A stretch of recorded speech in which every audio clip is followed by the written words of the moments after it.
mahasiswa, selamat datang di kampus Universitas Trisakti. Perkenalkan, nama saya Anissa atau biasa dipanggil Kak Caca. Dan kali ini kita berkesempatan untuk keliling rumah baru kita, yaitu Fakultas Seni Rupa dan Desain Universitas Trisakti. Kira-kira seperti apa ya fasilitasnya, ruang kelasnya, atau mungkin labnya mungkin? Ya, daripada mikir-mikir, kita langsung aja yuk lihat. Let's go!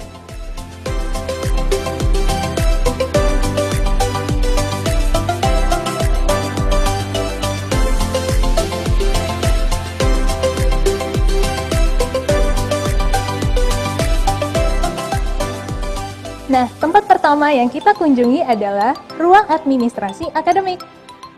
Ayo, Mas. Di tempat ini kita bisa mengurus segala sesuatu yang berhubungan dengan administrasi perkuliahan jika kita menemukan masalah saat melaksanakannya secara online. Tapi kalau mau masuk harus ada keperluan yang jelas dulu atau harus seizin sama staf loket akademiknya terlebih dahulu.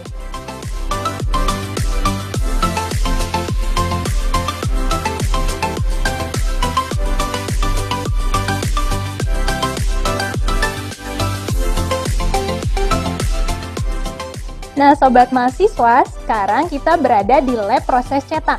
Di tempat ini kita bisa melakukan segala eksplorasi yang berhubungan dengan proses cetak-mencetak, baik di media kain, kertas, maupun di plastik. Bagi kita yang tertarik, bisa langsung aja ya datang ke sini.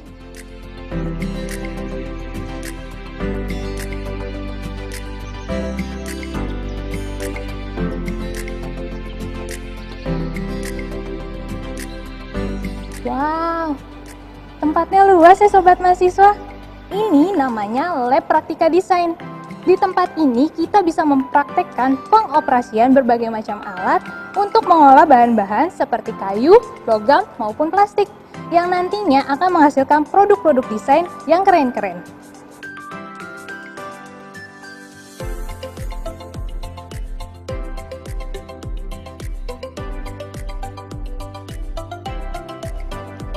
Nah, sekarang kita berada di gedung O lantai 2.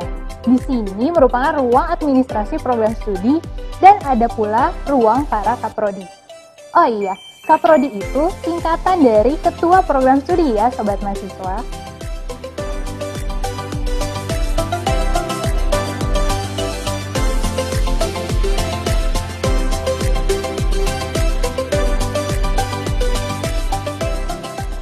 Sekarang kita berada di ruang tugas akhir dan di ruang dosen Fakultas Seni Rupa dan Desain.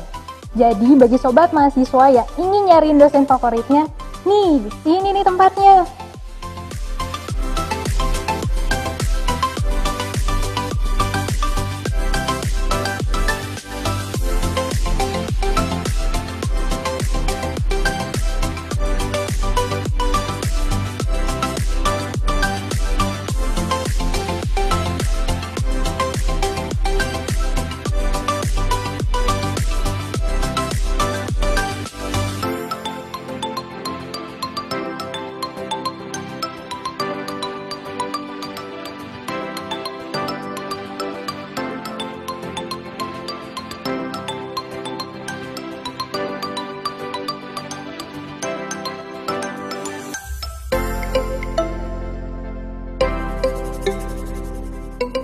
Sekarang kita berada di gedung P nih sobat mahasiswa. Di deretan sini terdapat ruang kelas yang nantinya akan kita pergunakan untuk ruang belajar kita. Kira-kira seperti apa ya di dalamnya? Yuk kita lihat langsung saja.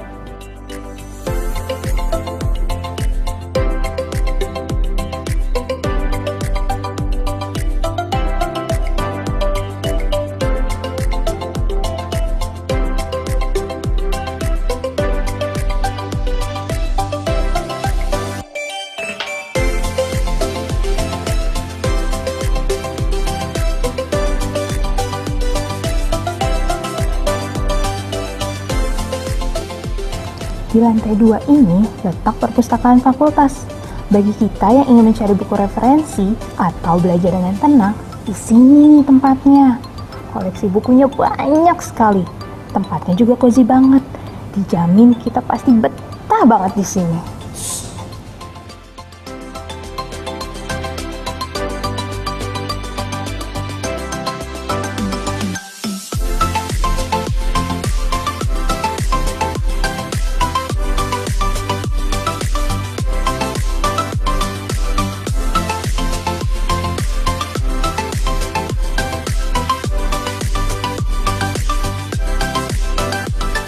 buat kita yang suka dengan dunia fotografi, di sini kita punya 2 studio foto. Yang satu di sini, yang satu lagi ada di sini.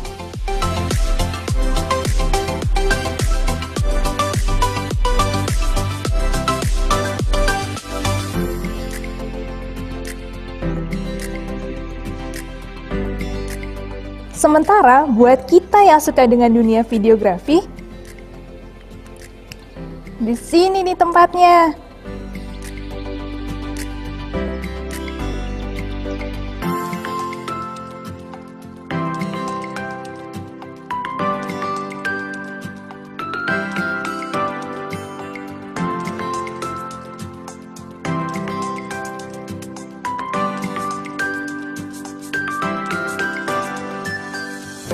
Di sepanjang lorong gedung P lantai 4 ini merupakan ruang lab komputer.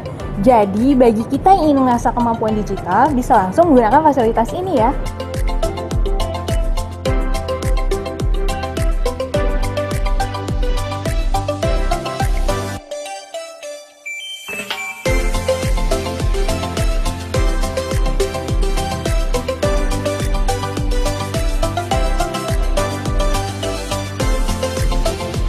Nah, Sobat Mahasiswa, selesai sudah tersingkat kita kali ini. Gimana? Seru kan? Jadi itulah sedikit gambaran mengenai sarana dan fasilitas yang ada di rumah baru kita di Fakultas Seni Rupa dan Desain Universitas Trisakti.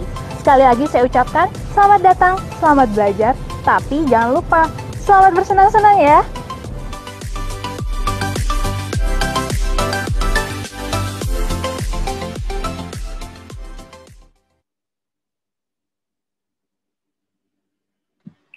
Ya, oke. Selamat siang semuanya. Selamat siang Mas Hengki, narasumber kita hari ini.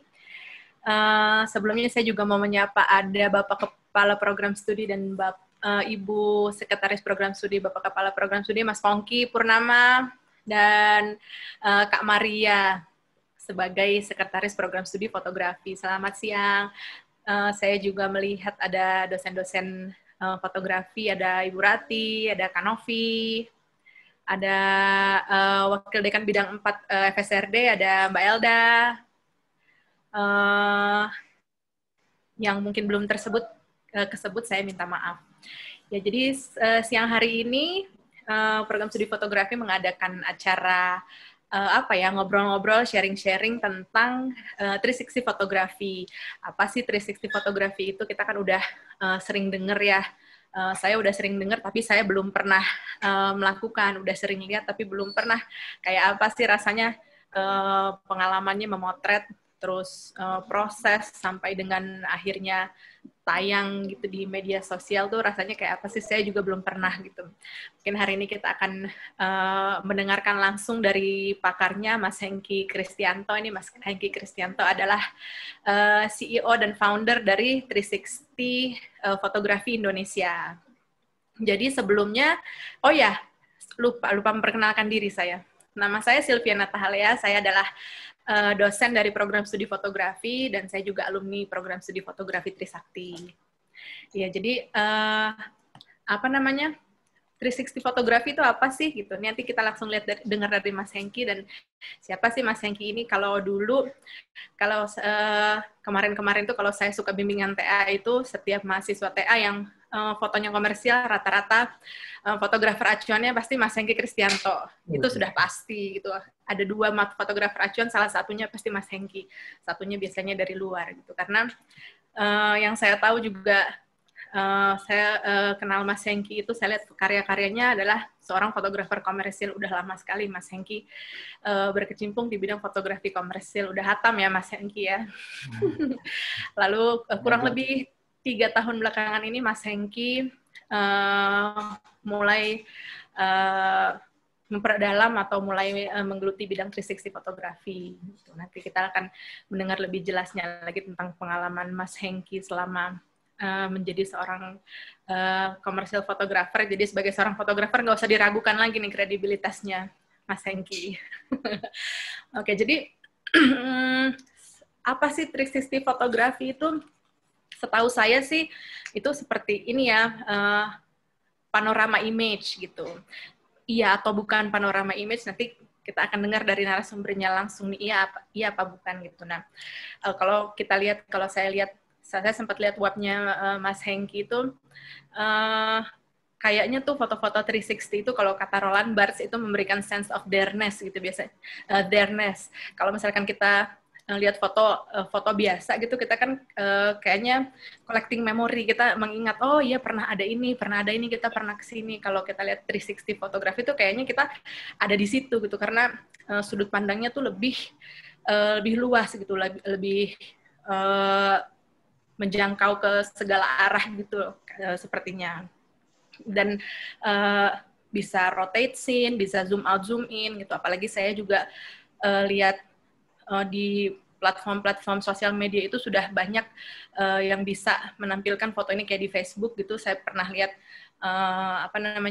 begitu diklik ternyata 360 fotografi kita bisa lihat nggak cuma dari satu sisi gitu, sisi kanan kiri kita bisa lihat juga gitu. Lalu kalau kita sebenarnya yang saya tahu 360 panorama atau sensasi panoramik itu sebenarnya sudah lama ada di dunia fotografi sepertinya.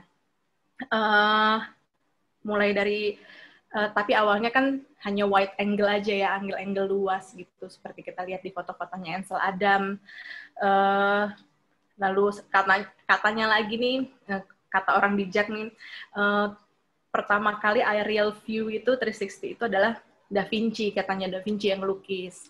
Lalu pernah juga ada Robert Baker tahun 1792, dia itu melukis panorama 360. Dia banyak melukis panorama Eropa, Amerika, dan lukisannya itu dibawa. Jadi viewernya itu kita bisa melihat pemandangan itu nggak cuma dari depan, tapi dari kiri ke kanan gitu. Terus Louis Daguerre juga. Pertama itu Louis Daguerre itu dia belajar soal panoramic painting dan architecture sebenarnya. Lalu dia bikin diorama. Nah, dari situ diorama itu juga sensasinya seperti mirip-mirip seperti 360 fotografi sepertinya. Setelah itu yang bikin dia jadi menemukan kamera Daguerre itu. Lalu terus 1958 ada the first omnidirectional kamera, itu buatan Jepang tapi masih manual menggunakan film 35 mm. Lalu fast forward sampai 2019, sekarang sudah modern nih, modern 360 technology. Ada yang katanya digabung sama VR, ya apa enggak gitu, mungkin kita bisa langsung tanyakan nanti sama Mas Hengki nih. Oh ya, sebelumnya saya juga mau menyapa teman-teman yang mungkin nonton dari YouTube atau dari Instagram Live-nya Official Usakti. Jika nanti teman-teman ada pertanyaan, teman-teman juga boleh ikut tanya. Nanti akan disampaikan ke Zoom ini pertanyaannya. Semoga bisa terjawab nanti pertanyaannya. Buat teman-teman yang sudah hadir pada siang hari ini, kalau nanti pada saat Mas Hengki menjelaskan mau ada pertanyaan juga, teman-teman bisa langsung tanya. Oke. Mungkin sebelum kita masuk ke kita masuk ke presentasinya Mas Hengki, kita mau mempersilahkan dulu kepada Bapak KPS ini untuk ada yang mau disampaikan sedikit, silakan Pak KPS. Baik, terima kasih Mbak Pipo. Walaupun namanya Mbak Silviana, tapi kita manggil Mbak Pipo. Nama ngetop nih di kampus kita. Oke, selamat siang para hadirin, teman-teman fotografer, profesional maupun amatir. Di sini banyak juga saya lihat ada dosen-dosen Fakultas Seni Rupa Desain. Saya hanya sedikit aja menyampaikan tentang, mungkin banyak teman-teman yang nggak tahu nih, kok tiba-tiba ada undangan dari Prodi Foto nih apa sih gitu. Cuman saya hanya sedikit aja menjelaskan apa sih Prodi Foto di Fakultas Seni Rupa Desain ini. Jadi bagi yang belum tahu, kita ini program studi fotografi ini ada di dalam Fakultas Seni Rupa dan Desain. Nah, di program studi fotografi ini kita itu berstrata 1 atau S1 gitu ya. Jadi kita memang bukan kursus, kita tuh sekolah formal fotografi dan satu-satunya di Jakarta. Jadi di Jakarta itu yang bisa mengeluarkan S1 fotografi itu hanya Universitas Trisakti. Kita tuh udah lama, tahun 96 awal kita membuka program studi fotografi. Nah, tadi udah dilihat di tayangan video fasilitas kita gitu ya, ada studio, perpustakaan lengkap, terus kamar gelap. Iya, kamar gelap. Mungkin pada bingung ngapain sih kamar gelap, kok udah nggak zamannya gitu ya. Padahal kita mempertahankan itu sebagai fotografer formal yang akan menyandang gelar sarjana itu memang penting untuk mengetahui roots-nya di fotografi itu kayak gimana sih gitu ya. Jadi mungkin teman-teman sekalian tahunya cuma digital gitu ya. Tapi di program studi fotografi kita tuh kita mempertahankan kamar gelap ini untuk bereksperimentasi. Jadi nggak cuma hanya mencetak cuci dan cetak film, tapi juga banyak sekali eksperimentasi yang kita lakukan di sana gitu. Nah, yang mau saya tekankan itu sebenarnya bahwa kita itu di program studi fotografi Fakultas Seni Rupa Desain Universitas Trisakti ini, kita kurikulumnya itu berorientasi ke seni komersial atau komersial art gitu ya. Tadi udah Mbak Pipo udah menjelaskan gitu ya bahwa kita banyakkan komersial gitu. Nah, itu memang tujuan kita di program studi fotografi ini. Kita menciptakan lulusan kita tuh sebagai profesional di bidang komersial. Makanya kita banyak sekali mengundang industri, mengundang fotografer komersil untuk sharing ke kita semua apa yang mereka sudah alami di industri ini gitu. Dan secara letak geografis di Jakarta ini memang sangat tepat kalau kurikulum kita tuh berorientasi ke seni komersil karena kita dekat sekali dengan industri, banyak sekali alumni-alumni kita yang kerja di bidang industri komersil gitu. Nah, mungkin itu aja Kak Pipo kata sambutan saya. Terima kasih Mas Hengki Kristianto untuk kehadirannya dan buat teman-teman semua yang hadir sini selamat mendapatkan ilmu baru dan saya juga pasti akan mendapatkan ilmu baru dari Mas Hengki ini dan karena kita masih situasi PSBB ya be safe dan jaga kesehatan. Terima kasih semua. Wassalamualaikum warahmatullahi wabarakatuh. Oke, makasih Mas Pongki. Ya, mungkin teman-teman juga udah pada nggak sabar mau mendengarkan apa sih 360 fotografi ini langsung dari founder dan CEO-nya 360 Fotografi Indonesia gitu, Mas. Pokoknya hari ini kita mau tahu semuanya tentang 360 fotografi. Apa sih gear-nya, prosesnya gimana, post-production-nya gimana, apa aja yang bisa difoto. Dan mungkin yang paling banyak ditanyain kalau setiap kita bikin webinar, Mas, tentang fotografi, beneran menghasilkan nggak sih? Itu bisa buat bisa buat profesi sebagai fotografer, itu bisa nggak sih buat kita sebagai mata pencaharian gitu, Mas? Ya. Oke, silahkan Mas Hengki. Oke, terima kasih Mbak Silvi, Mas Pongki, dan Bu Rati. Terima kasih atas kesempatannya. Saya langsung saja ke materi yang ada sudah kita siapkan.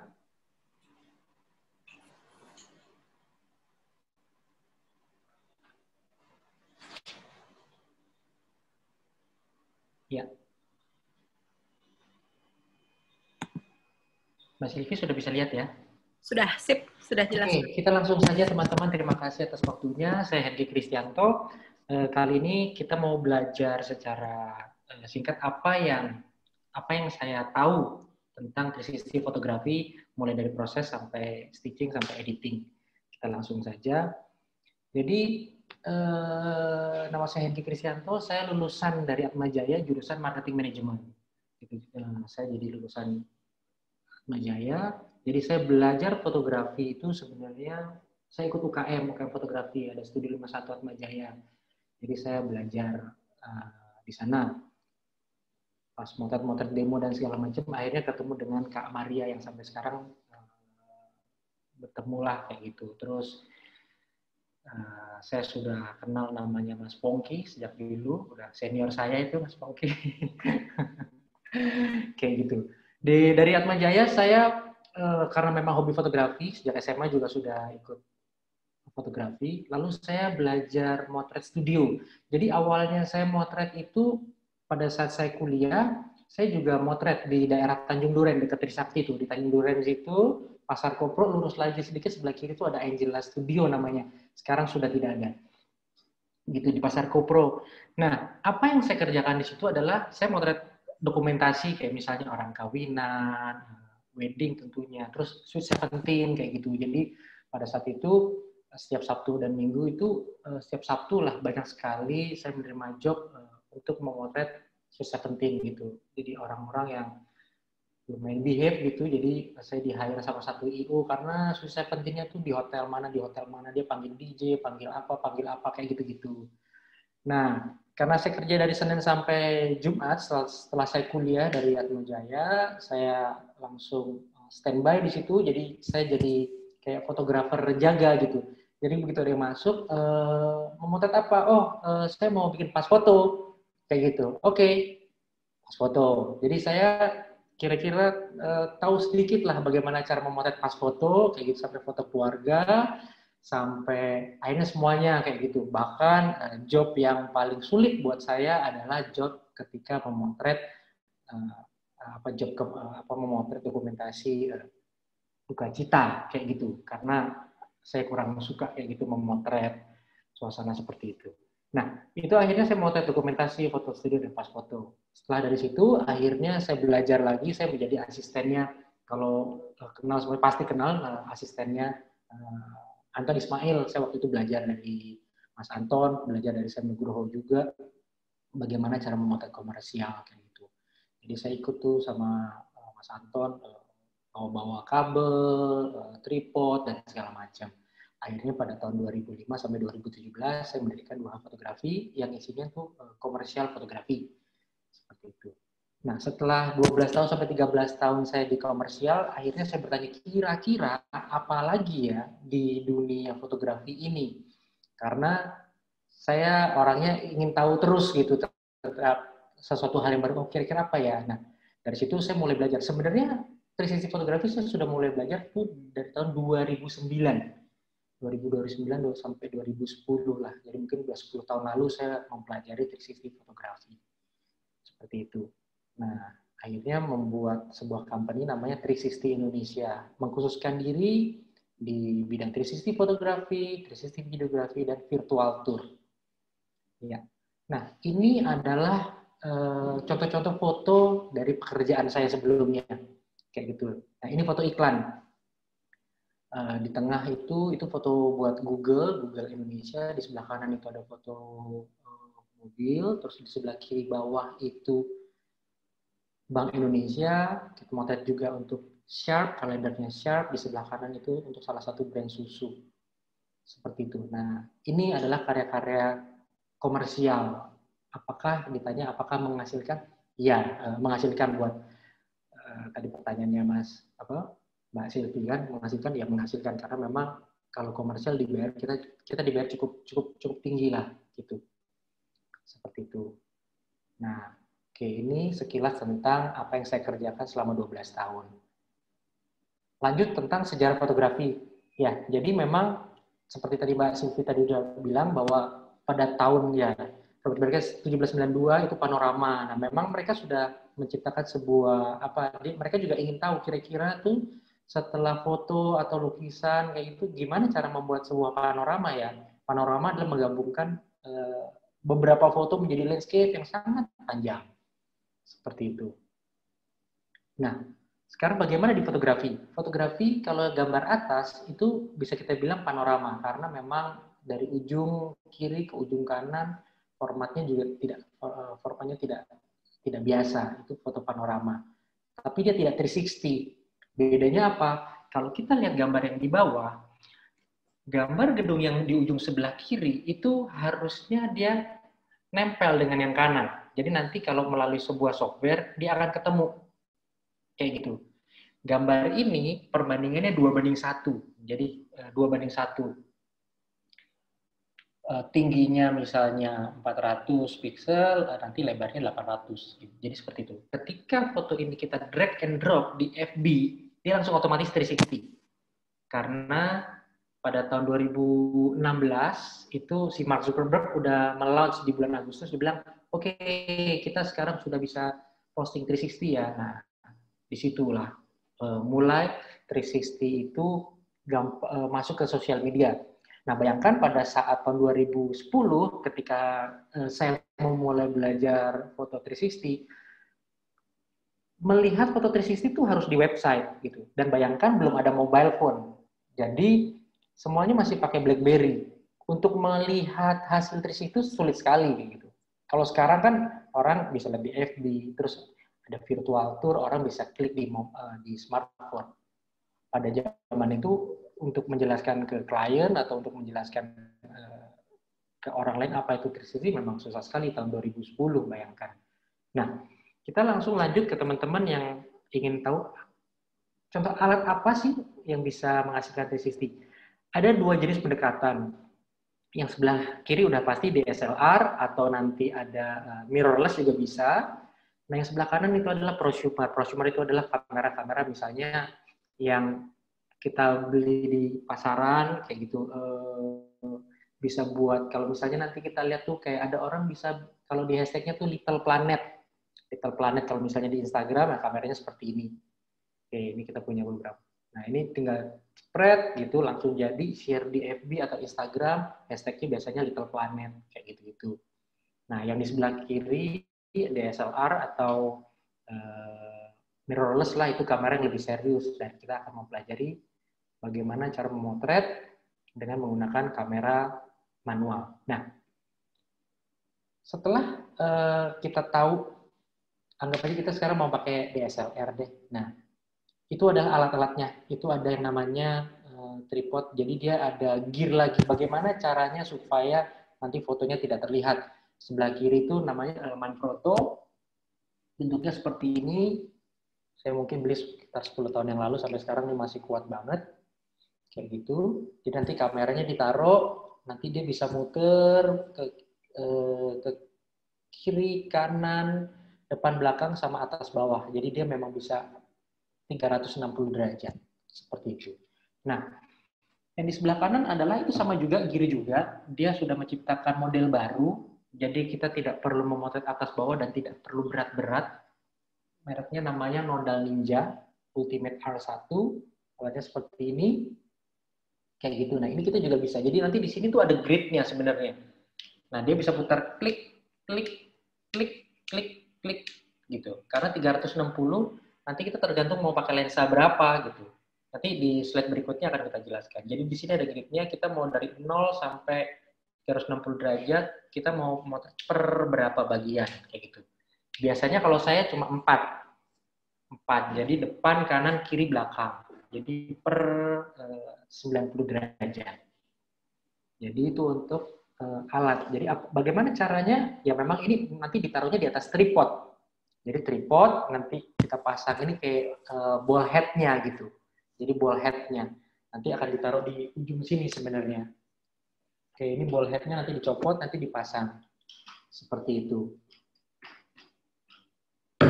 Oke, lanjutnya sekarang.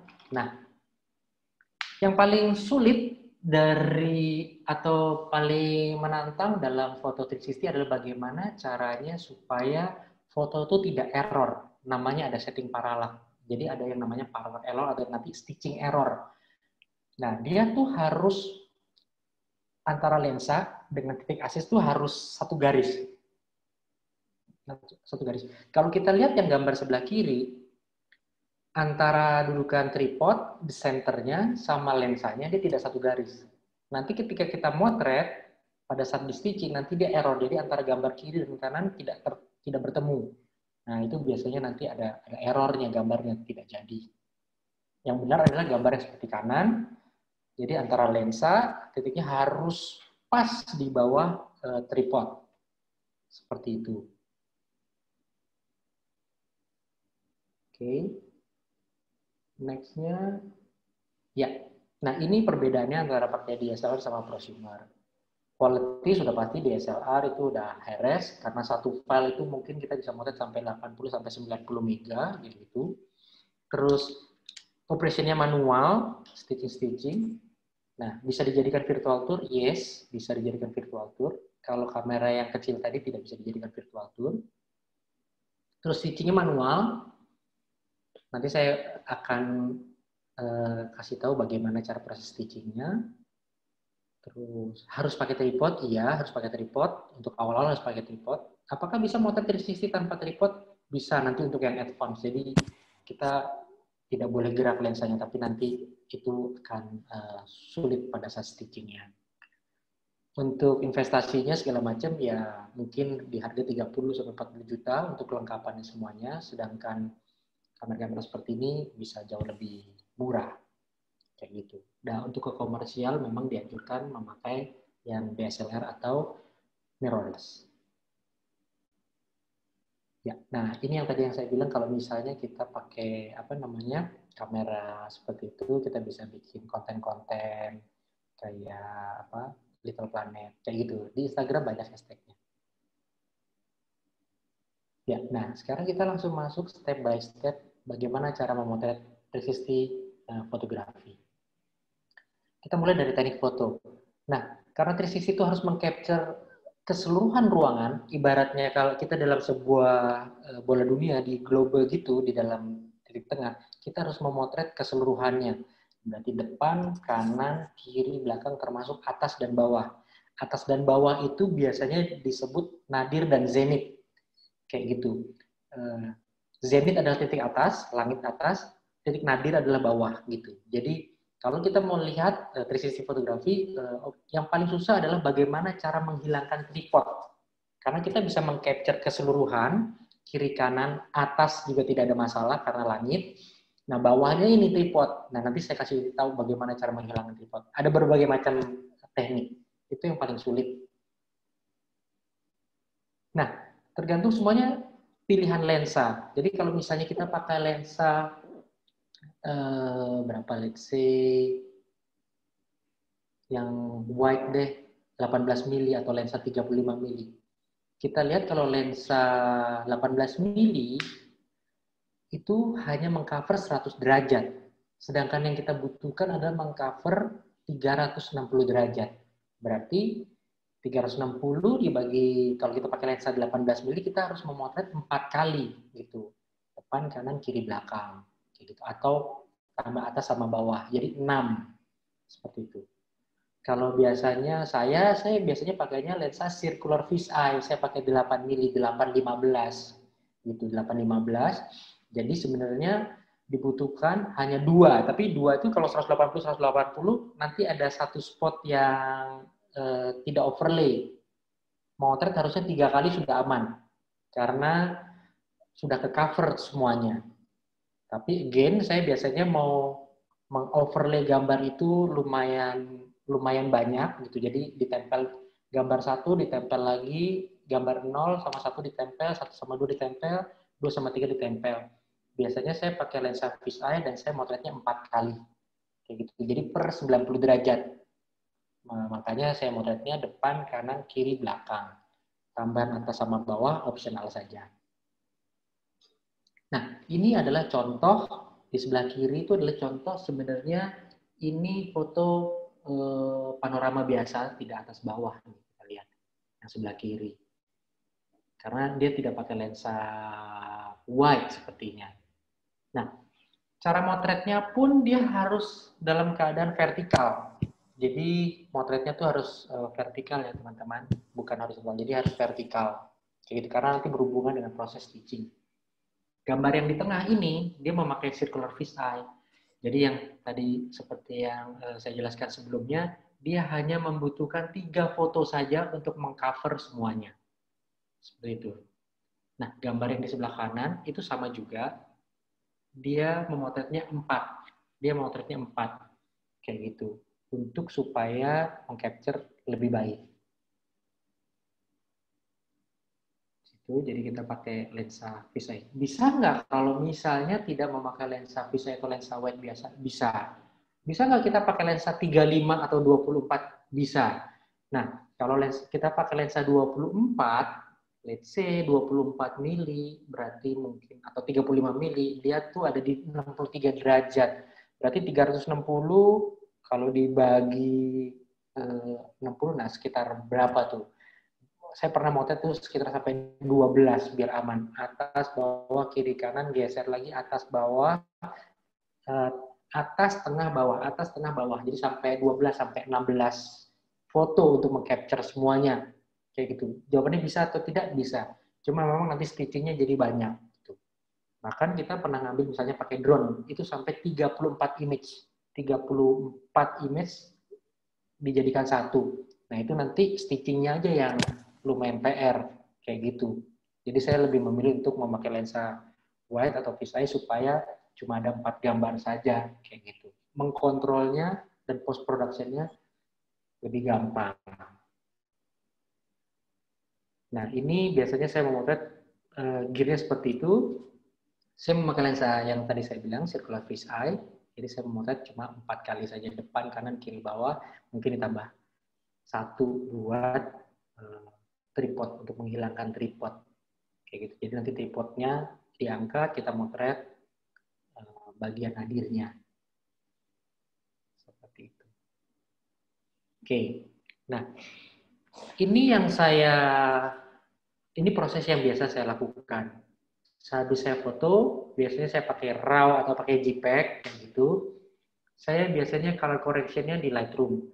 Karena kalau kita misalnya motret 360, kadang-kadang itu high contrast.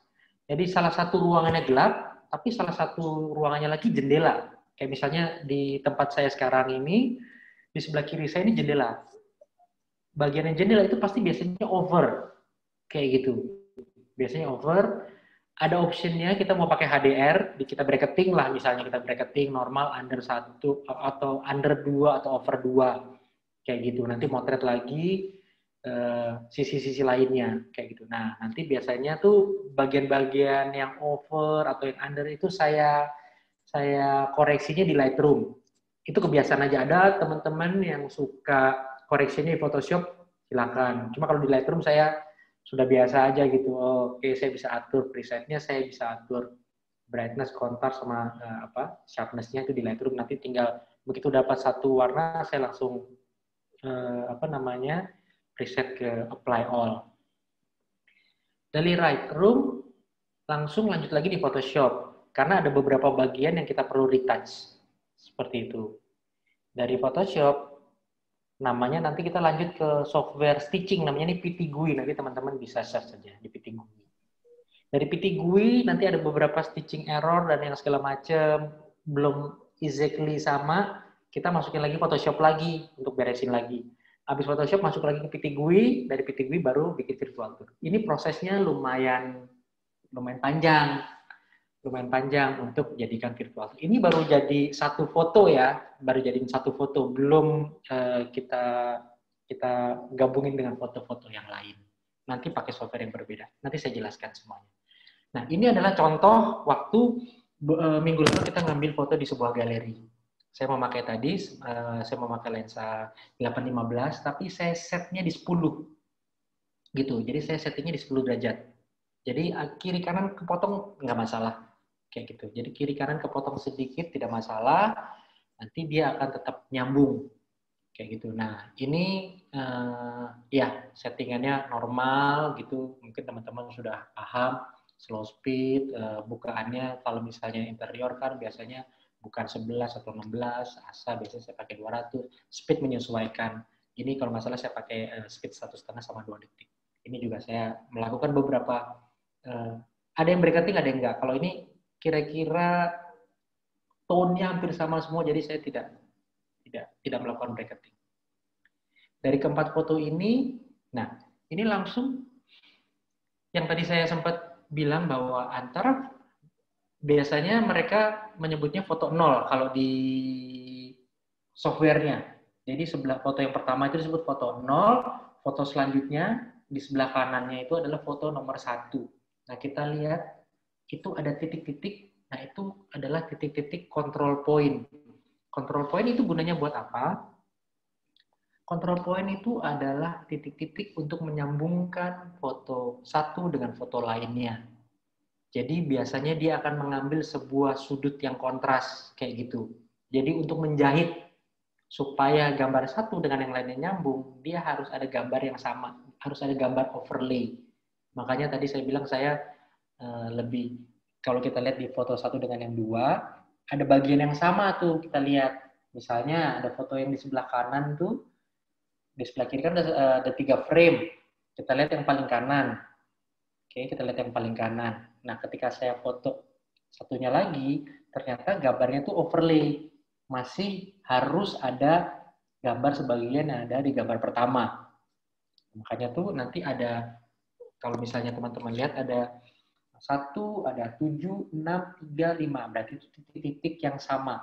Jadi ini secara software sudah membaca. Secara software sudah otomatis membaca titik-titik yang sama itu.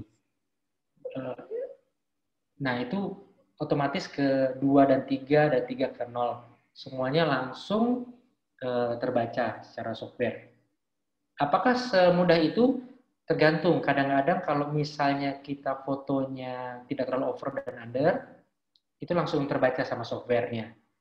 Kalau misalnya kita motret banyak bidang yang kosong, misalnya ruangan yang putih semua atau abu-abu semua, dia tidak ada sudut-sudut, tidak ada kontras, nah itu biasanya softwarenya suka ngaco kayak gitu, dia tidak bisa membaca hal yang sama. Itu yang disebut dengan control point. Kita masukin semuanya seperti itu. Nah, ini adalah tampilan dari softwarenya. Jadi ada yang namanya project assistant, ada source images, crop, mask, control point, exposure, dan segala macamnya. Dan di sini dia ada settingan kameranya kayak gitu. Jadi otomatis kayak gitu. Dia langsung baca semuanya. 4-4-nya langsung kita drag and drop aja. Drag and drop, langsung kita klik align image. Begitu kita klik align image, fotonya langsung jadi seperti ini. Kayak gitu. Ini langsung jadi dan menyisakan tripod di bawahnya. Nah, seperti saya bilang, tripod ini lumayan PR. Kayak gitu. Kita bisa juga motret khusus yang tadi saya bilang, motret nadirnya untuk nanti akan kita tempel di post production. Seperti itu. Nah, ini sudah jadi. Nah, ini sudah melalui proses color grading ya, udah saya masukin di Lightroom kayak gitu. Jadi warnanya sudah hampir-hampir ngeblend lah kayak gitu. Nah, ini proses stitching kira-kira sampai di sini. Mbak Silvi, saya mau lanjutin atau ada beberapa yang mau ditanyakan dulu atau mau saya coba praktek stitching atau bagaimana? Untuk sementara pertanyaannya masih belum ada, Mas Hengki. Mungkin bisa dilanjutkan dulu. Oke, ya. Mbak Silvi, apakah saya menerangkannya terlalu cepat atau perlu lama atau? Enggak sih. Oke ya. Oke teman-teman, kita lanjut. Ya. Ada beberapa software, sekarang begitu sudah jadi foto, ada beberapa software virtual tour yang ada di pasaran. Dan semuanya ini berbayar. Silakan lihat sendiri sesuai dengan kemampuan software-software yang ada. Kayak gitu, ada Vista, ada Kula, ada Panotur, ada KR Pano. Kita ada satu lagi pakai Panotur VR, tapi dia sudah, Panotur VR tapi sepertinya Panotur VR sudah tidak available sekarang, tapi kita sudah pakai software itu beberapa tahun belakangan. Ya, ini ada beberapa software. Nah, setelah jadi foto, ini adalah tampilan dashboard-nya untuk membuat virtual tour. Tidak akan saya jelaskan di kesempatan kali ini, karena ini lumayan ribet. Gitu. Biasanya saya dibantu sama tim dari kantor, namanya Mas Wisnu, dia paham banget untuk membuat virtual tour seperti ini. Cukup complicated ini, kayak gitu. Jadi semuanya harus masuk, nanti dikasih titik hotspot dan segala macamnya. Dan nanti hasilnya bisa seperti ini. Nah, misalnya ini tampilan di webnya, kayak gitu. Kita bisa pasang logo, terus kita bisa misalnya lobby, galeri 1, galeri 2. Nanti ini sebenarnya nanti kita bisa klik sebenarnya. Klik. klik, klik, klik gitu, nanti bisa maju. Nanti setelah beberapa slide nanti akan saya share apa itu maksudnya titik hotspot dan segala macamnya. Seperti itu. Nah, ini adalah bentukan software yang lain, bukan Division namanya, PTP. Ini bentukan software yang lain ini. Jadi dari satu titik ini nanti ditarik ke sana, nyambung, tarik sana, nyambung, tarik sana, nyambung, tarik sana, nyambung, tarik sana, nyambung, tarik sana, nyambung, kayak gitu-gitu.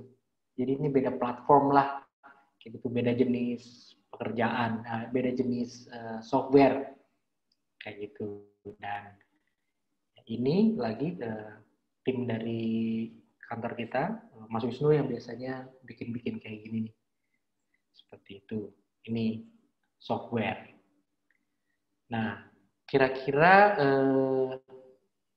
itu aja materi yang kita mau teknik-tekniknya. Habis itu nanti mungkin saya akan share ke website dan share ke beberapa bagaimana cara mengerjakan namanya stitchingnya. Seperti itu, Mbak Silvi. Oke. Ternyata proses kita cuma lihat tadi proses post productionnya ya, kita nggak lihat pas motretnya nih. Proses post productionnya aja rumit banget ya, Mas. Lumayan. Yang paling susah tuh sebenarnya di 360 Photo itu adalah post pro-nya lumayan lama gitu. Makanya banyak, kalau misalnya kita motret biasa, orang motret sekali, spread sorenya udah bisa tayang. Tapi kalau motret 360 wah, itu butuh berhari-hari supaya kita bisa menikmati sampai ke website itu panjang, ada 6-7 step untuk dijadikan sampai virtual tour kayak gitu. Oke, mungkin tadi nih saya mau tanya apa nih? Oke. Tadi kan ada di lensanya tadi tuh Mas kan ada lensa sekian berapa derajat. Berarti itu kalau misalkan memotret nggak pakai tripod, gimana caranya Mas bisa tahu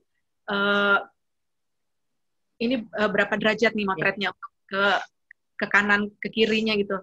Ya, jadi kalau misalnya ada yang namanya handheld ya gitu, ada yang namanya handheld. Jadi itu pun cuma kita bisa lakukan kalau misalnya kita pakai lensa fisheye. Jadi sistemnya kayak nebak gitu. Jadi memang kita harus bisa membayangkan, oh kira-kira titik lensanya itu biasanya orang akan menggantungkan, dia biasanya taruh sesuatu, misalnya kita nggak ada tripod ya, misalnya nggak ada tripod, dia akan taruh benang di sini, benang, terus taruh kayak batu sampai ke bawah, kayak gitu. Jadi nanti di titik sinilah kira-kira orang itu akan memutarkan kameranya.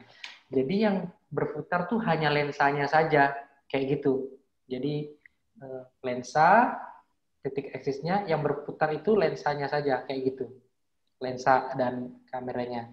Orangnya harus mengikuti, supaya dia ketemu titiknya, seperti itu. Jadi dia tidak bisa, kalau misalnya kita handheld, orangnya muter. Nah, begitu dari titik satu ke titik lain, dia tidak ketemu titik senternya. Nah, gitu. Jadi memang harus titik senternya harus di lensanya itu. Lensanya itu yang tidak boleh kemana-mana. Seperti itu. Nah, kalau handheld, pakai lensa fisheye masih bisa. Kalau pertanyaan apakah kalau tidak memakai lensa fisheye, apakah bisa handheld? Jawabannya sangat sulit sekali. Susah banget. Saya belum pernah lihat. Ya, karena dia harus motret kayak 1, 2, 3, 1, 2, 3. Nanti stitchingnya tuh banyak banget sih, Mbak. Gitu. Tidak disarankan sih. Gitu. Lebih baik memang harus pakai tripod. Seperti itu. Oke. Ini ada pertanyaan lagi, Mas. Ya. Seberapa tepat software stitching itu membaca titik hotspot? Kira-kira ada, kalau tingkat errornya berapa banyak tuh yang harus kita, kesalahannya itu banyak nggak sih harus kita kompensasi dari titik stitching yang ada di softwarenya tadi, Mas? Oke, itu semuanya tergantung dari settingan kamera. Begitu settingan kameranya benar dan kita motretnya benar, biasanya dia membaca itu 95% benarnya. Kayak gitu. Mbak Silvi mau saya praktekin nggak sekarang? Atau gimana? Mau dong. Oke. Ya. Misalnya saya ada file. Oke. Nah, ini file semuanya. Biasanya saya beri tanda dia yang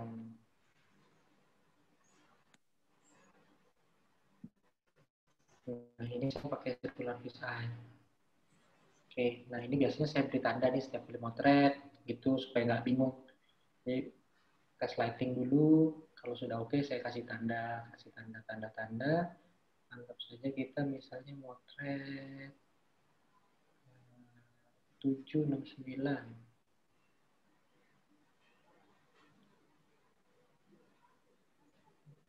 Kiri kanan.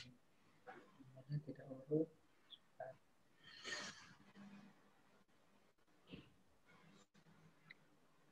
Ya. Misalnya ini ya. Nah, ini source image yang tadi saya bilang. Jadi nanti file ini tinggal di drag aja. Seperti itu. Dia ada source image, ada crop, dia langsung ngebaca, ada masking, ada control point, ada exposure, ada preview, ada create panorama. Oke, kita langsung misalnya mulai dengan line image. Mas Hengki berarti begitu dimasukin ke sini udah selesai diedit semua ya, foto-fotonya udah fix semua, baru maksudnya tone warnanya udah disamain semua baru masuk sini ya Mas? Kalau saya begitu. Tapi ada beberapa fotografer yang editnya belakangan, dia mau stitching dulu. Dia mau stitching dulu, baru nanti baru di baru di editing colornya belakangan. Jadi workflow masing-masing fotografer beda. Jadi mereka ada yang mau, saya nggak mau koreksi warna dulu deh. Saya mau stitching dulu untuk melihat apakah itu sudah bagus atau tidak. Nanti setelah jadi, dia baru atur semuanya itu di Photoshop atau di Lightroom. Tapi biasanya tetap harus mana mau stitching duluan atau editing color dulu atau editing color mau stitching dulu, tapi kedua hal itu harus tetap ada. Kalau saya kan pengennya begitu sudah masuk ke stitching saya udah nggak mau balik soal warna lagi. Kayak gitu. Nah ini Pak Silvida, ini segampang itu kalau misalnya motretnya bener ya. Jadi kita langsung drag, langsung align image, dia langsung nyambung nih. Dia langsung nyambung. Nah, kita bisa lihat. Oke, di sini adalah bagian-bagian yang tadi yang saya bilang. 0, dia overlay sama 1 nih. 0 sama 1. Yang tadi saya bilang itu dia harus ada overlay-nya. Supaya nyambung. Kita klik di sini, nanti dia ngeblend. Jadi seamless. Seperti itu. Nah, yang tadi yang saya bilang adalah, di kiri sini, dia pasti nyambung ke sini nih harusnya. Nah, kita ceknya adalah misalnya ini, kita geser. Nah, dia udah jadi satu kesatuan sebenarnya. Kita tinggal mau pasang di mana. Kayak gitu. Nah, ini sudah 360 nih, Mbak. Tuh. Yang Oke. Kayak gitu. Nah, ini mungkin ada stitching error tadi kalau kita lihat di sini nih. Ya, bagian sini nih mungkin akan ada sedikit antara, dia nggak bisa perfect banget antara foto satu dengan foto yang lainnya. Kayak gitu, misalnya dari sini, kita langsung misalnya create panorama, yang tadi saya bilang bahwa perbandingannya 2:1. Misalnya 8.000, 4.000 lah katakanlah. Kita langsung misalnya proses, dia langsung jadi.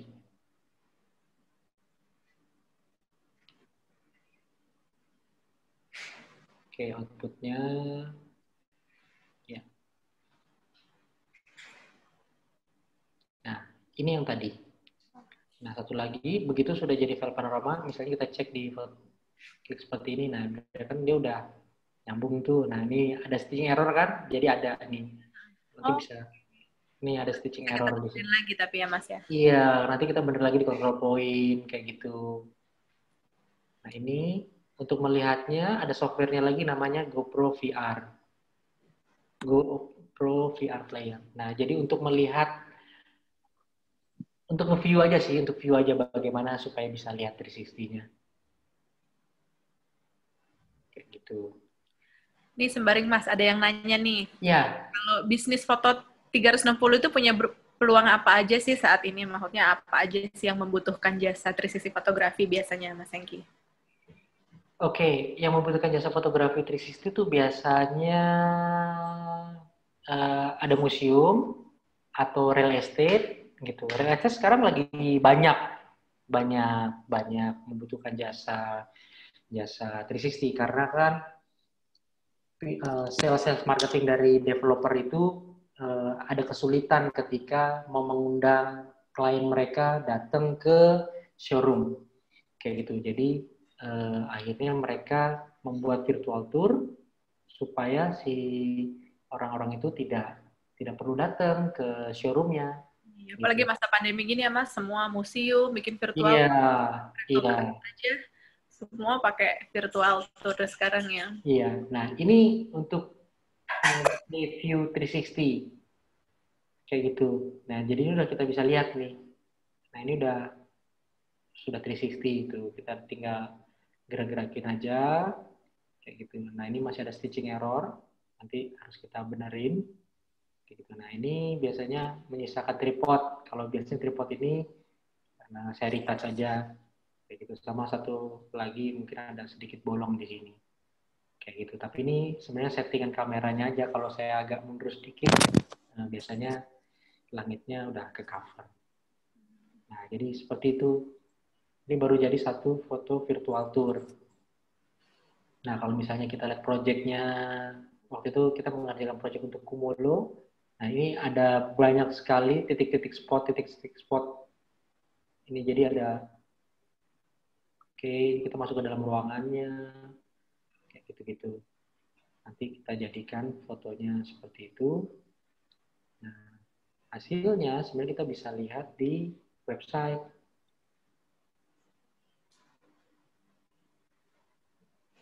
Kita 360 Indonesia. Ya, Mas Silvi bisa lihat kan ya? Bisa Mas. Iya. Nah, ini yang tadi misalnya kita lakukan itu di area 1.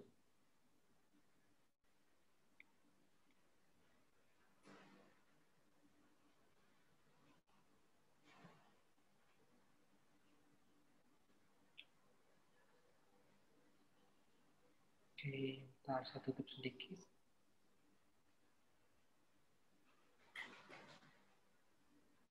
Nah, ini sebenarnya kita bisa masang titik-titik hotspot di virtual tour yang tadi itu. Apa itu titik hotspot? Titik hotspot adalah titik yang menghubungkan antara satu gambar dengan gambar yang lain. Misalnya kita klik di sini, kita klik. Akan masuk ke area lain. Iya. Nah, ini tadi foto yang sudah kita retouch tuh misalnya. Kayak gitu.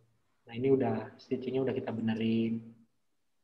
Terus apa namanya? Ininya juga udah kita retouch. Nah, ini jadi satu kesatuan untuk virtual tour. Jadi apa saja yang membutuhkan foto virtual. Kalau di luar negeri sih hampir semua museum sudah ada 360-nya kalau kita lihat di luar negeri. Termasuk banyak tempat-tempat umum juga banyak yang sudah pakai 360, Mbak. Universitas-universitas juga banyak loh udah pakai 360. Saya sering lihatnya sih museum kemarin MoMA, terus kalau nggak salah SEM juga. Iya. Makanya kemarin kita tuh mengerjakan museum galeri nasional karena kan galeri di sini kan juga mengalami pandemi juga kan, ada keterbatasan orang. Jadi mereka membuat virtual tour supaya orang-orang bisa melihat secara virtual. Ada pertanyaan lagi nih, Mas. Ya. Kita mau masukin foto 360 ke Google Maps, bisa nggak, Mas? Oh, bisa. Gampang sebenarnya itu. Tinggal bikin akun aja di foto 360-nya, nanti masuk ke Google Maps, tinggal select aja tuh, ada option-nya itu. Gampang kok, kayak gitu. Oke. Tadi ini ada juga, bisa nggak menghilangkan objek yang mengganggu? Bisa ya, tadi Mas Hengki kan sudah menghilangkan tripod ya, tadinya ada tripod, terus dihilangin ya, Mas? Ya, objek-objek yang mengganggu bisa dihilangkan kalau misalnya kecil ya, tapi kalau misalnya kayak menghilangkan apa, yang kecil-kecil bisa. Kalau musuhnya kita tuh cuma kalau misalnya bendanya terlalu besar, jadi misalnya ada orang lewat atau segala macam. Makanya pada saat kita foto Jadi yang ditanyain orang. orang lagi ya, eh iya, teknik menghilangkan orang sebenarnya kan teknik fotografi biasa. Jadi kita harus ada foto kosongannya. Let's say misalnya kemarin tuh kita di sini ada setumpukan karung. Ada setumpuk karung karena ini masih proses pembuatan. Ada setumpukan karung nih, ada di sini. Kita nggak bisa pindahin gitu karena karungnya ratusan kilo gitu, gede. Nah, gimana caranya? Ya kita tancap manual di Photoshop kayak gitu. Jadi kembali lagi untuk memotret saat sudah kosong. Uh, iya, kemarin kita tidak dapat kesempatan untuk motret kosong. Akhirnya kita, masih bisa kita manageable nih abu-abu sama abu-abu. Jadi kita copy paste aja di Photoshop. Oke. Makanya tadi prosesnya kan dari Lightroom ada Photoshop, ada VT-GUI, ada Photoshop lagi. Nah, Photoshop itu untuk menghilangkan kabel kadang-kadang atau benda-benda tempat sampah atau misalnya kita motret ceiling atas tuh kadang-kadang kalau misalnya kita motret ruangan, misalnya ada yang bocor atau cat-catnya yang lupas, itu biasanya kita tancap manual kayak gitu. Oke. Lalu ada pertanyaan lagi, adakah standar khusus atau settingan untuk color correction, Mas? Standar khusus? Atau settingan khusus kali untuk apa mungkin ini Mas Agung mau tanya kali nih color correction Mas Hengki nih settingannya gimana? Oke. Kalau color correction foto 360 kalau saya mendekati natural Mas, karena kalau 360 kan semacam kita memotret sebuah dokumentasi kan, jadi kita nggak bisa motret yang mengubah warna tone jadi apa, nggak bisa gitu. Jadi kayak misalnya kita motret Kubika nih misalnya,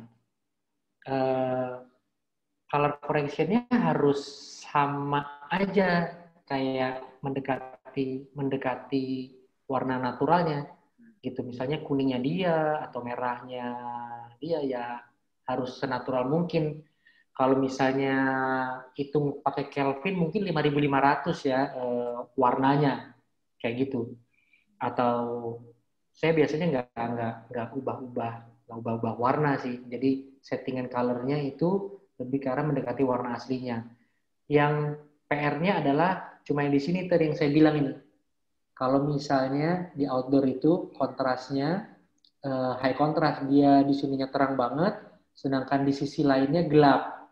Nah, itu yang kita perlu bracketing gitu. Kita perlu bracketing atau kita perlu motret under over, atau biasanya pada saat di Lightroom saya turunin white-nya saya kurangin kayak gitu-gitu, shadow-nya saya naikin. Seperti itu sih kalau misalnya color correction-nya. Jadi tidak ada patokan khusus.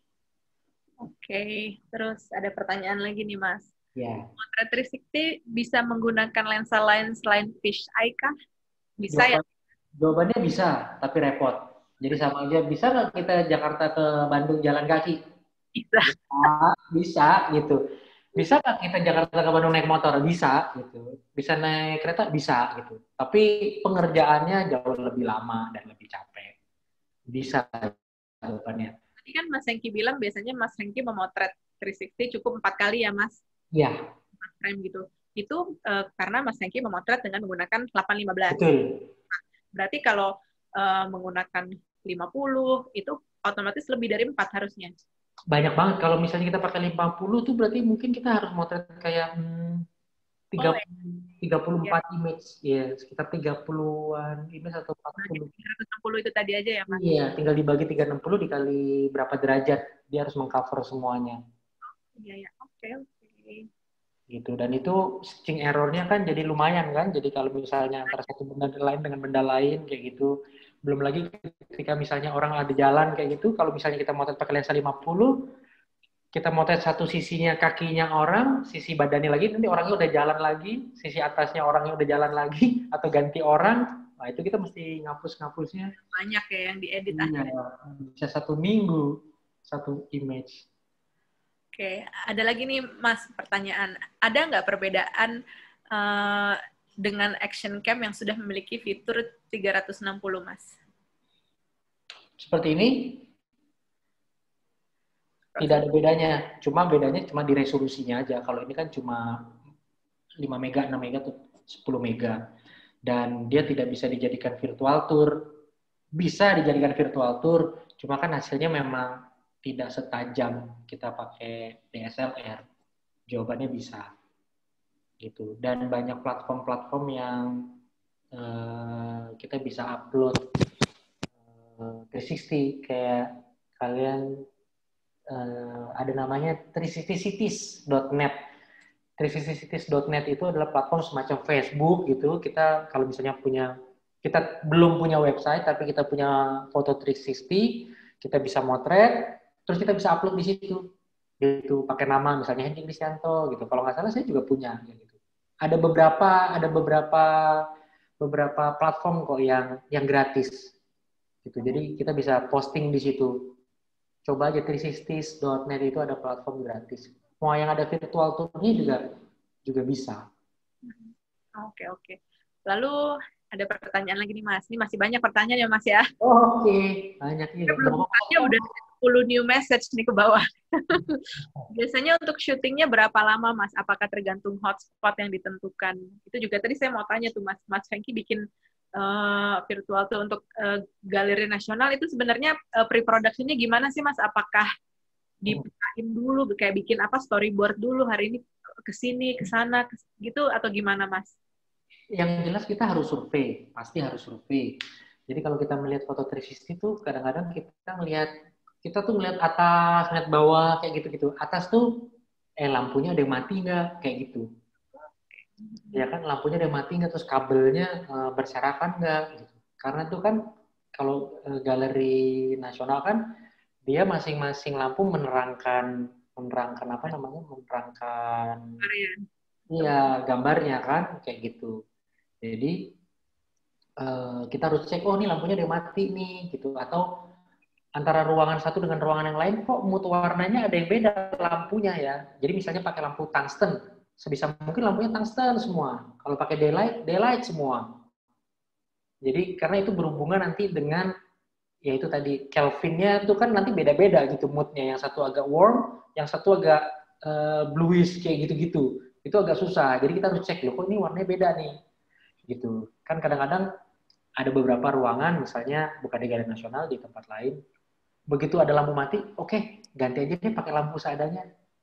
Gitu. Pas mau pakai LED, loh kok yang satu agak kuning, yang satu agak cool ya, atau daylight gitu. Jadi agak PR ketika kita nge-retouch, ngebuat mood surrounding warna itu kan agak susah gitu. Iya, PR banget gitu. Yang di sananya agak kuning, di sini agak biru. Nge-retouch-nya kan PR, dan pantulan-pantulannya kan jadi nggak natural kalau beda warna kan. Gitu. Jadi kita perlu survei, lihat, oh ini benerin sininya. Terus kalau misalnya di perumahan, oh ada apa tuh, cat yang udah mulai kelupas, tolong dong dicat aja kalau masih bisa. Kayak gitu. Kabel-kabel dibenerin. Persiapannya sih itu. Nah, di galeri nasional itu kita motret 60 titik, 60 spot. Berapa lama motretnya? 1 hari motretnya. Mulai dari jam 9 pagi sampai jam 4 sore. Kayak gitu. 60 spot itu request dari galeri nasionalnya atau berdasarkan survei, Mas? Berdasarkan survei, karena masing-masing tempat kita mau lihat sudut-sudutnya. Oh, kira-kira satu sudut ini satu foto aja, dia bisa melihat kiri kanan. Nanti sudut yang sebelah kanan satu titik, dia supaya bisa melihat kiri kanan, kayak gitu-gitu. Jadi perhitungan fee-nya per spot nih Mas, apa enggak? Perhitungan fee bisa per spot, bisa borongan, tergantung minggu. Mumpung ada yang nanya nih Mas, berapa sih Mas kisarannya Mas? Wah, berapa?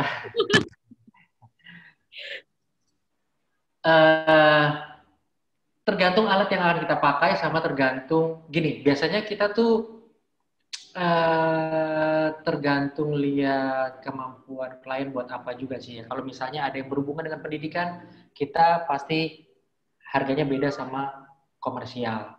Gitu. Jadi karena misi dari 360 Indonesia itu kan mempopulerkan pemandangan alam di Indonesia, terus museum-museum yang ada di Indonesia gitu. Jadi kita ada visi dan misinya membantu edukasi juga gitu. Jadi kita tidak mungkin men-charge harga yang sama itu antara brand tertentu dengan museum atau apa. Kan misi kita ada hal untuk pendidikan juga, termasuk juga kayak misalnya pemandangan alam kayak gitu kan. Kita juga beberapa kali mengerjakan untuk apa namanya pemerintahan kayak gitu. Jadi kita juga ada misi ke arah situ juga kayak gitu.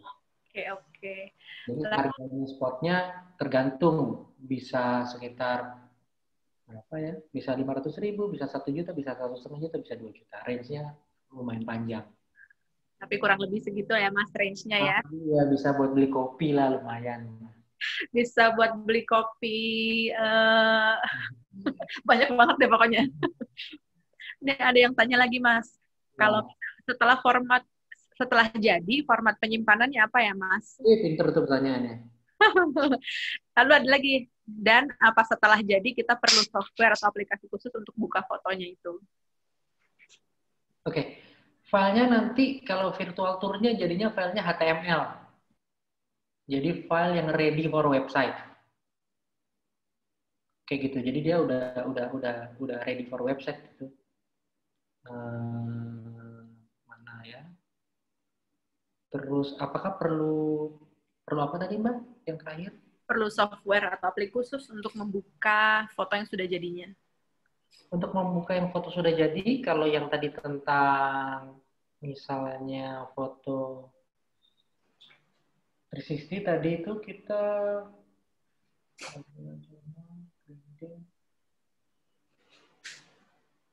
yang tadi itu kita pakai apa namanya kalau file final ini kita bisa bukanya di ini namanya GoPro VR Player, itu gratis. GoPro VR Player yang gratis ya Mas. Tapi kalau sudah menjadi file 360, sudah menjadi virtual tour, nah dia harus naik ke website.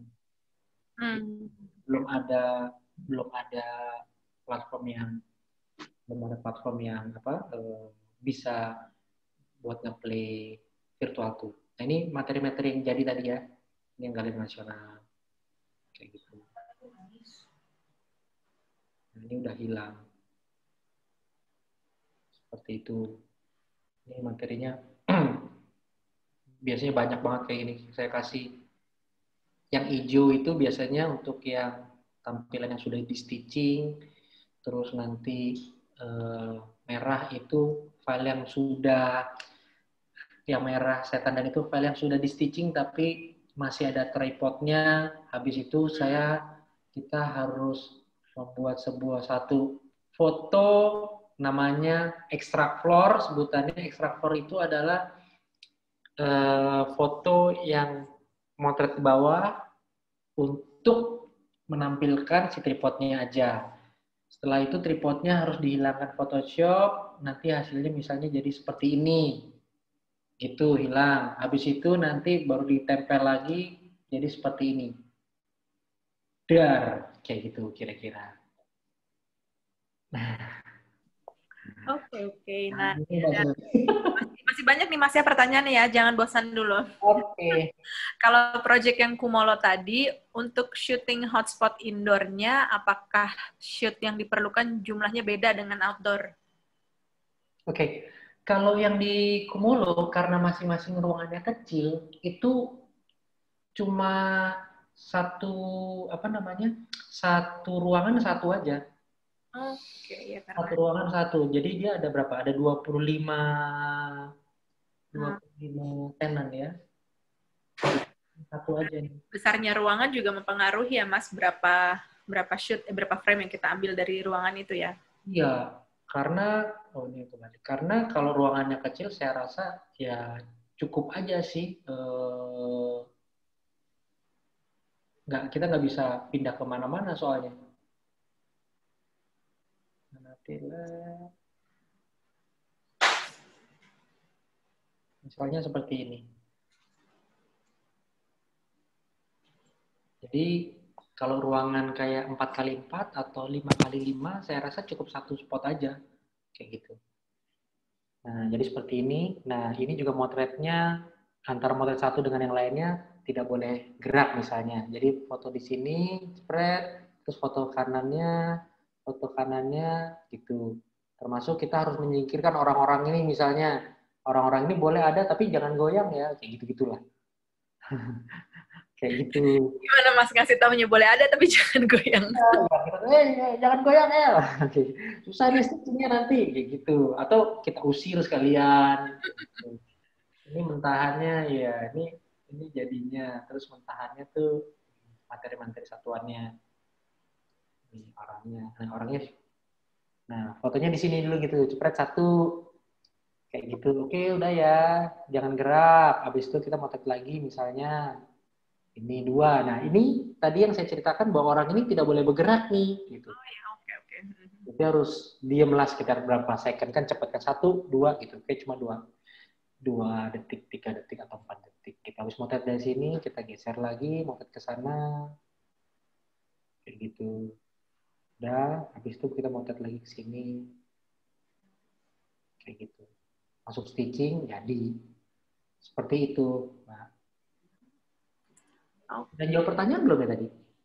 Sudah, sepertinya sudah. Yang Cumulo masing-masing 1 yang di dalam. Kalau yang di luar ada beberapa spot 4 atau 5. Jadi ada satu lagi teknik 360 fotografi yang sekarang sedang hits juga, itu namanya Matterport. Jadi semacam kayak aplikasi, sudah ada kameranya, dia berdasarkan feet, jadi kayak per meter, per 2 meter gitu maju. Tek, kayak gitu. Itu ada juga gitu. Dia per 1 meter lah. Kalau kita kan 360 fotografi manual, jadi bisa kita atur sendiri kita mau di mana. Gitu. Jadi hasilnya ya kita bisa di ujung sini, di ujung sana, di ujung sini, kayak gitu. Kita tergantung. Yang di Cumulo ini kita outdoor-nya 4 spot kalau nggak salah. Oke. Ini ada yang tanya nih Mas. Tadi kan untuk investasi udah ada perbandingannya ya antara DSLR dan prosumer. Misalkan selanjutnya bagaimana dengan rate harganya? Karena penglihatan saya selain museum ada juga coffee shop. Ya, rate harganya tadi sudah disebutkan ya sama Mas Hengki sebelumnya. Ya. Terus, nah ini menurut Mas Hengki, platform virtual tour yang paling gampang pengoperasiannya untuk pemula apa Mas? Coba 3D Vista aja. Apa Mas? 3D Vista. Oh, 3D Vista. Yeah. Oke.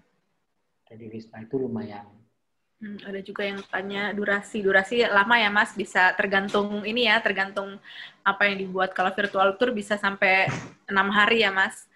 Kalau misalkan durasi pengerjaan atau foto? Iya, memotret sama post production. Kalau memotret rata-rata sih nggak terlalu lama sih, motret itu nggak terlalu lama. Satu hari selesai sih.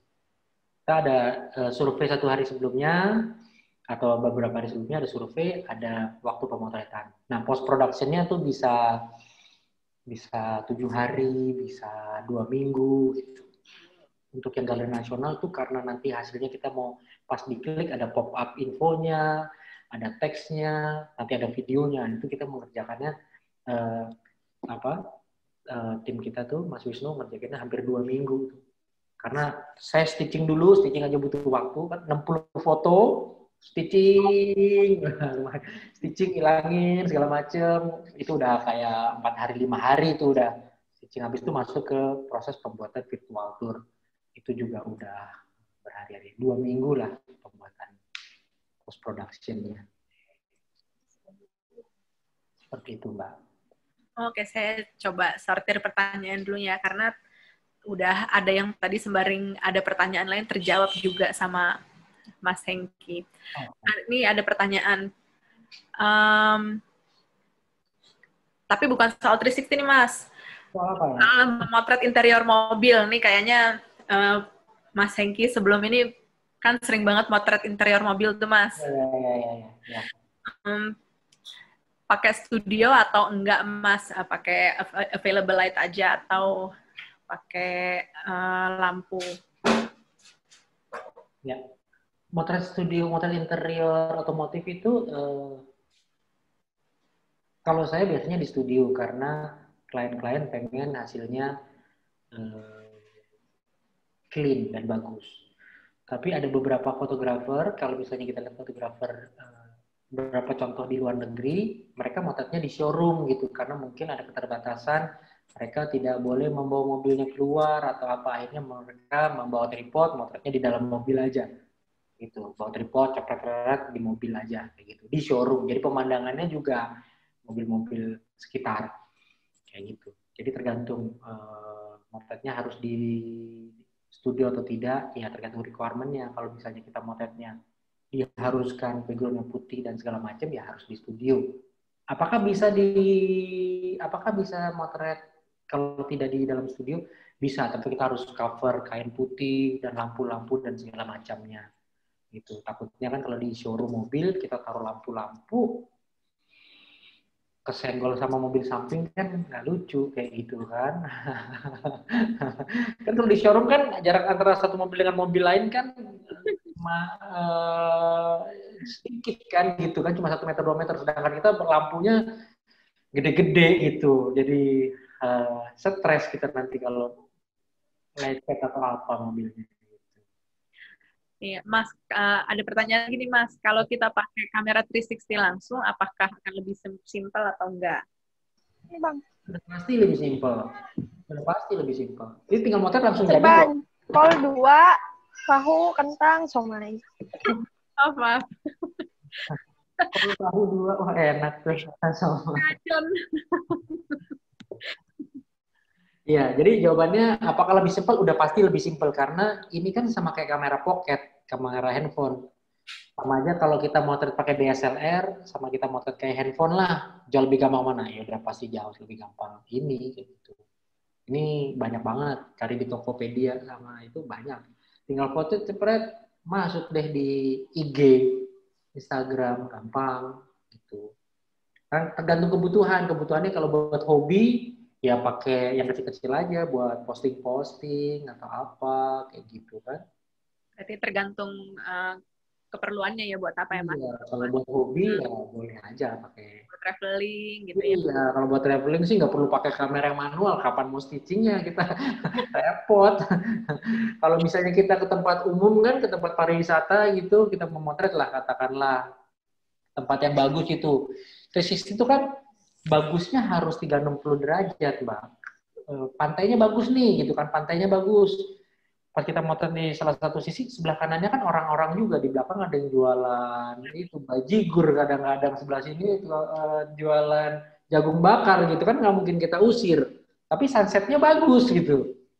Sunsetnya bagus, cepret. Di sebelah kanan, ya sama. Ada fotografer-fotografer juga lagi motret. Sebelah belakang parkiran sama tukang-tukang jualan, sebelah kiri tukang jagung bakar. Jadi kan ya ini pengalaman pribadi ya, Mas. Iya gitu. Kadang-kadang bagus tuh. Iya bagus gitu. Karena kan apa yang ada di foto di Instagram dan segala macam itu angle-nya cuma satu sisi. Iya. Gitu. Semuanya tuh kalau di Instagram memang bagus secara satu sisi kayak gitu kan. Tidak diperuntukkan memang buat motret belakang, depan, kiri, kanan gitu. Tidak semua angle bisa buat foto 360. Iya. Iya, gitu. Instagram spot lah katakanlah. Instagram spot itu kan cuma buat satu sisi aja, ujung aja gitu. Karena ada yang ngantri di belakang. Belakangnya rame-rame orang gitu kan. Orang mau ngantri juga foto, nggak bisa. Nggak berlaku tuh 360 itu buat Instagram spot itu nggak berlaku. Mas, kalau 360 video, Mas Hengki mengerjakan? Iya, kita mengerjakan juga 360 video. Semuanya, kita 360 foto, 360 video kita kerjakan semua, Mbak. Terus kalau itu tuh, kalau untuk video, nah, budgetnya gimana tuh, Mas? Apa per menit atau per project? Wah, ini yang nanya klien apa nih? Kayaknya kirim kredensial ya, minta alamat emailnya. Kompetitor kayaknya, Mas. Kompetitor. Halo, salam kenal. gitu. Jadi kita mengerjakan 360 video juga, kita mengerjakan tahun lalu tuh kita salah satunya mengerjakan Toyota GR Supra ini kita kerjakan juga. Coba bisa nggak ya tayang? Ini misalnya.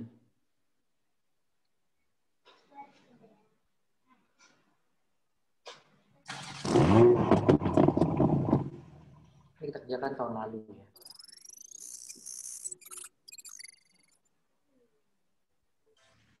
Halo semuanya, ketemu lagi sama Denny Mas di sini.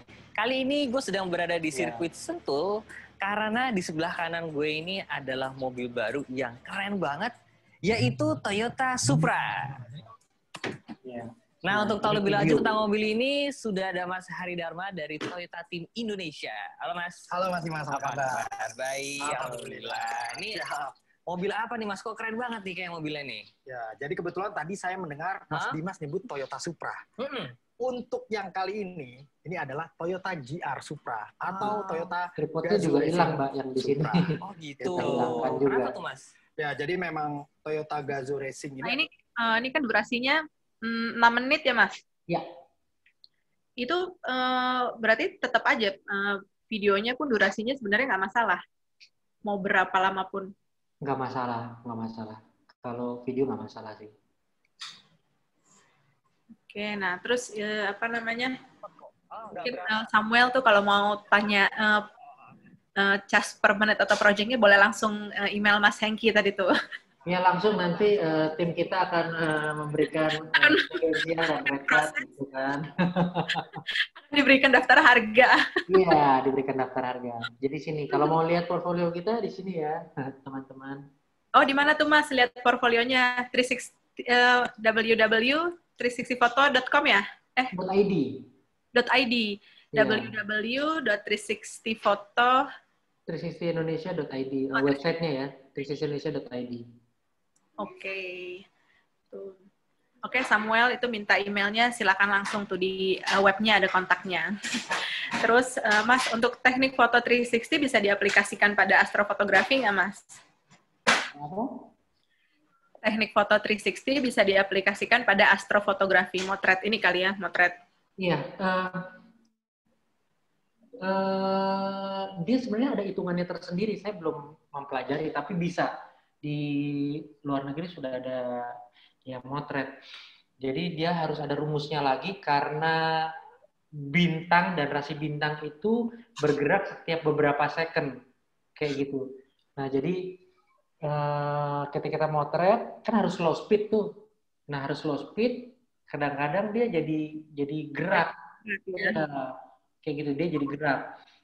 Ada hitungannya. Gimana caranya supaya dia tidak bergerak? Jawabannya bisa, tapi saya belum pernah mencoba kayak gitu. Jadi setiap 10 menit kalau nggak salah ada geser apa kayak gitu. Kalau saya lihat di luar negeri sudah ada fotografer yang coba tuh, dan hasilnya bagus banget. Gitu. Saya belum pernah coba sih, karena saya nggak tahu di Indonesia di mana yang bagus ya buat motret pemandangan alam yang kelihatan. Oke. Bagus itu. Jawabannya bisa. Bisa, oke. Untuk editing hapus tripod tadi pakai Photoshop bisa ya, Mas? Bisa. Oke. Tadi yang Mas Hengki sebutkan di awal itu ada kesalahan paralaks dari antara lensa dengan tripod itu. Untuk pemula itu ini nggak sih Mas, maksudnya sulit nggak sih kita untuk membetulkan itu, apa cuma kita harus yang penting lurus saja gitu? Ada caranya untuk mengatur supaya tidak paralaks, tapi itu memang harus dipraktekkan sih gitu. Sulit untuk memberitahu via webinar. Oh iya, oke. Seperti motret pakai TLR ya Mas, harus biasa. Tapi memang seperti penjelasan yang slide di awal itu, antara si kamera sama tripod itu harus satu titik aja. Ngeceknya di situ aja sih sebenarnya. Oke. Titik yang tadi itu tuh.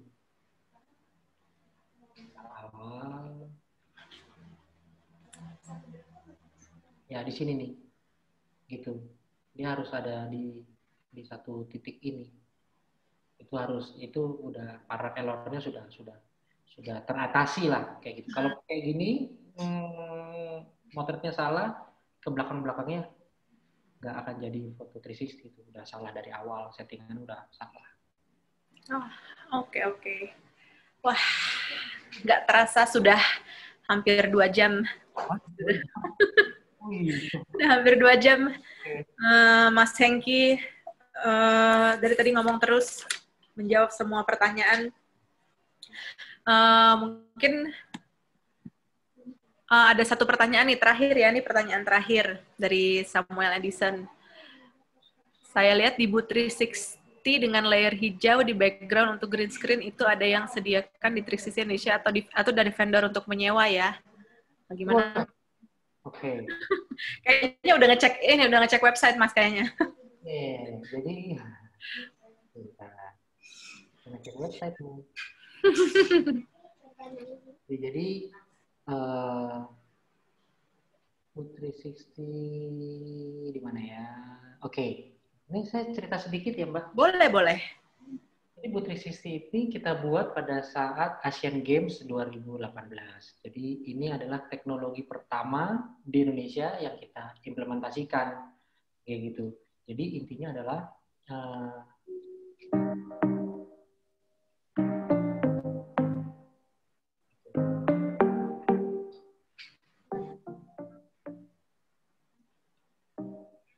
nah, jadi ini waktu itu kita bikin booth 360 ini, orang bisa foto di dalam, terus foto di dalam, kita pakai aplikasi, langsung dia bisa pilih pemandangan alam Indonesia. Kayak gitu, keluar-keluar dia bisa foto langsung pemandangan alam Indonesia. Nah, ini kita pilih pakai aplikasi, gitu. Nanti dia bisa pilih pemandangan alamnya Borobudur, populasi juga, terus kita bisa, waktu itu kita bekerja sama dengan Kementerian Pariwisata kayak gitu. Jadi bisa pilih pemandangan, ada ini Danau Toba, ada Borobudur, terus macam-macam kayak gitu. Nah, orang bisa foto di sini kayak gitu. Nanti hasilnya langsung kita share melalui email dalam bentuk MP4 kayak gitu. Dan ini antriannya pada saat Asian Games, wah ini lumayan motret. Iya, satu hari kita bisa motret 900 kelompok. Iya, rame banget. Dan ini pertama kali di Indonesia kita bikin seperti ini. Kayak gitu sih.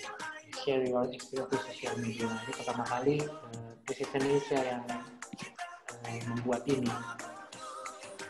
Kayak gitu. Oke. Wah, sudah lengkap. Ini sepertinya yang mau tahu technically ini banyak banget Mas sepertinya nih.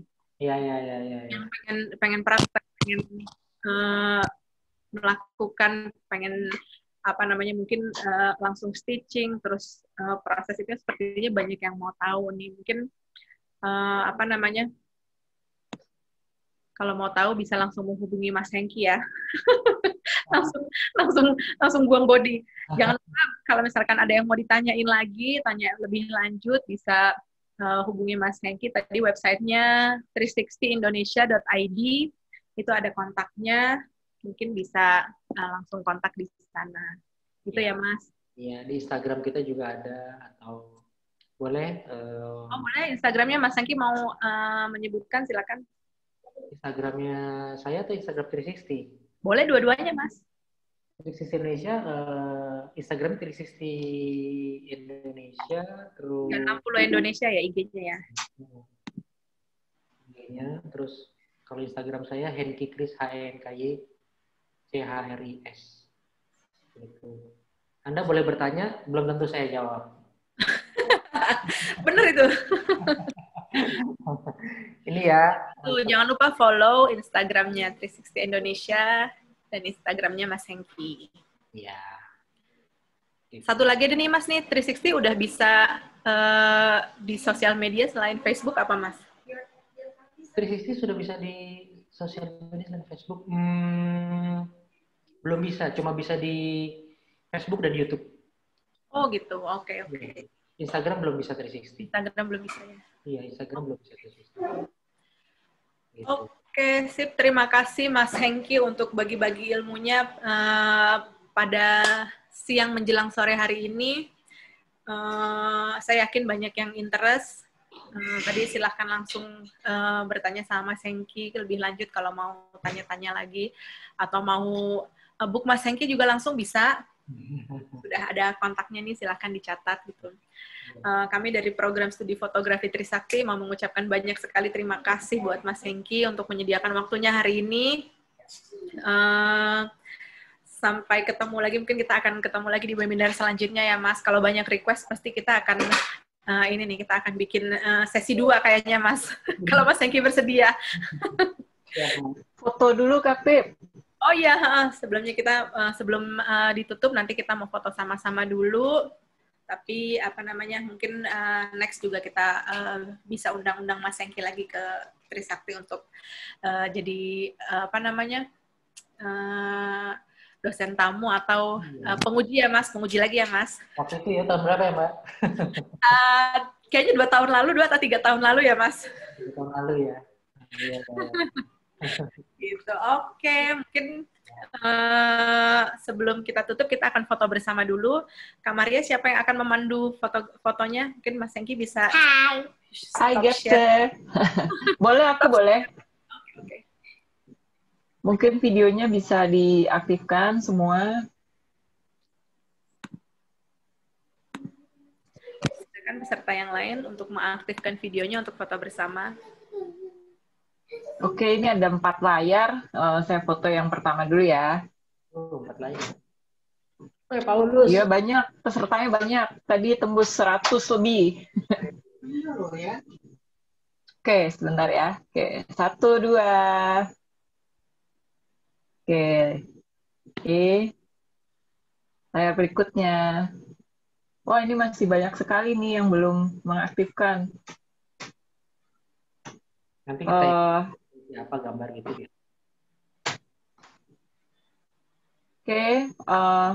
Oke, kita video ini aja ya. Kita screen capture aja. Oke, 1, 2. Oh, tuh ada 360. 360 apa tuh? Sudah, Kapit. Oke, sudah. Terima kasih untuk teman-teman yang masih setia mengikuti sampai jam 3 kurang ini. Semoga pastinya ya ilmu ini berguna untuk kalian semua yang